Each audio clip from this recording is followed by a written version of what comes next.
மாண்புமிகு உறுப்பினர் வந்து கேள்வி கேட்டிருந்தாரு. இந்த திட்டத்தை கைவிட்டுட்டீங்க, கையகப்படுத்திய நிலத்தை வந்து என்ன பண்ண போறீங்கன்னு. மாற்று தொழில் திட்டங்கள் மக்களை பாதிக்காதவாறு கையகப்படுத்தப்பட்ட நிலங்களில் செயல்படுத்தப்படும். இதன் மூலம் தொழில் வளர்ச்சி மற்றும் வேலை வாய்ப்பு, பொருளாதார வளர்ச்சி இப்பகுதியில் ஏற்படும். அதை விட இவ்வளோ நேரம் வந்து ஒரு சில விஷயங்கள் வந்து பேசிட்டே இருந்தாங்க. ஏன் பரந்தூர் கைவிடப்பட்டது? இதுக்கு வந்து முக்கிய ரீசன் வந்து அங்கே வந்து பல காலமாக ரைஸ் கல்டிவேஷன் வந்து பண்ணிட்டு இருக்காங்க. அதாவது 3 சீசன்ஸ், சாம்பா, தள்ளடி, சொர்ணாவரி அப்படின்ற 3 சீசனில் டிஃப்ரெண்ட் அந்த இது வந்து நம்ம கல்டிவேட் பண்ணிட்டு இருக்காங்க. ரொட்டேஷனில் கிரவுண்ட் நட்டும் சுகர் கேனும் பண்ணிட்டு இருக்காங்க. அதே மாதிரி ட்ரை சீசனில் பல்சஸ் அண்ட் மில்லட்ஸ் வந்து பண்ணிட்டு இருக்காங்க. இதை தவிர 10,000 ஆஃப் மெட்ரிக் டன் ரைஸ் வந்து ஆனுவலி தமிழ்நாடு சிவில் சப்ளைஸ் கார்பரேஷனுக்கு வந்து கொடுத்துட்டு இருக்காங்க அங்கே இருக்கிற விவசாயிகள். இது மட்டும் இல்லாமல் பிடிஎஸ் டிஸ்ட்ரிபியூஷனுக்கும் அவங்க வந்து கொடுத்துட்டு இருக்காங்க. இந்த நிலம் வந்து என்ன அப்படின்னு பார்த்தீங்கன்னா, எப்பயுமே ஒரு வாட்டர் பாடி, அதாவது மழை பெய்யாம இருந்தாலும் அங்கே வந்து கல்டிவேஷன் நடக்கக்கூடிய அப்படிப்பட்ட ஒரு விளை நிலம். அந்த இடத்த நம்ம வந்து இன்னைக்கு ஏர்போர்ட்டாக மாற்றணும்னு சொல்லிட்டு இருக்கோம். இதை தவிர அங்கே வாட்டர் கெனல் வந்து 1-2 இருக்கு. குணகரம்பாக்கம், கம்மங்கால் கெனல், 2 கெனல்ஸ் வந்து இங்கே இருக்கு. இது வந்து எப்படி உங்களுக்கு செயல்படுதுன்னா, ஒரு ப்ரெஷரை ரிலீஸ் பண்ணி அந்த வாட்டர் பாடி வந்து தானாகவே அடையார் ரிவருக்கும் செம்பரம்பாக்கம் லேக்குக்கும் இன்னைக்கு வந்து போய்கிட்டு இருக்கு.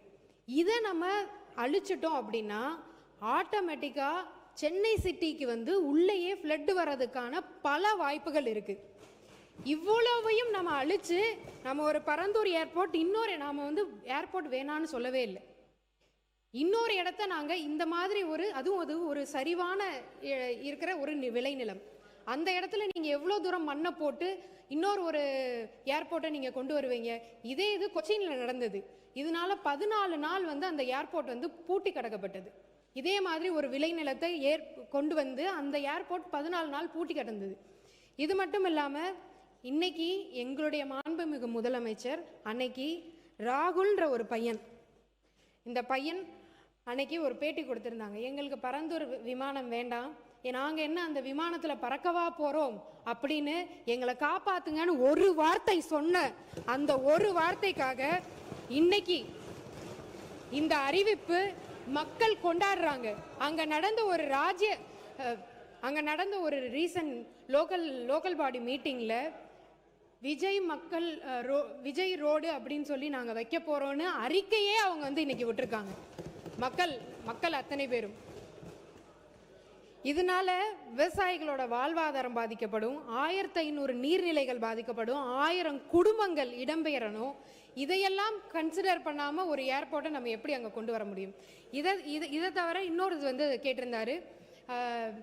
நான் ஒரே ஒரு கேள்வி கேட்குறேன். சென்னை ஏர்போர்ட் மீனம்பாக்கம் ஏன் நீங்க 5 வருடம் கிடப்புல போட்டு வச்சிருந்தீங்க? மேல இருந்து சென்ட்ரல் கவர்மெண்ட் உங்களுக்கு அன்னைக்கே அப்ரூவல் கொடுத்திருந்தாங்க.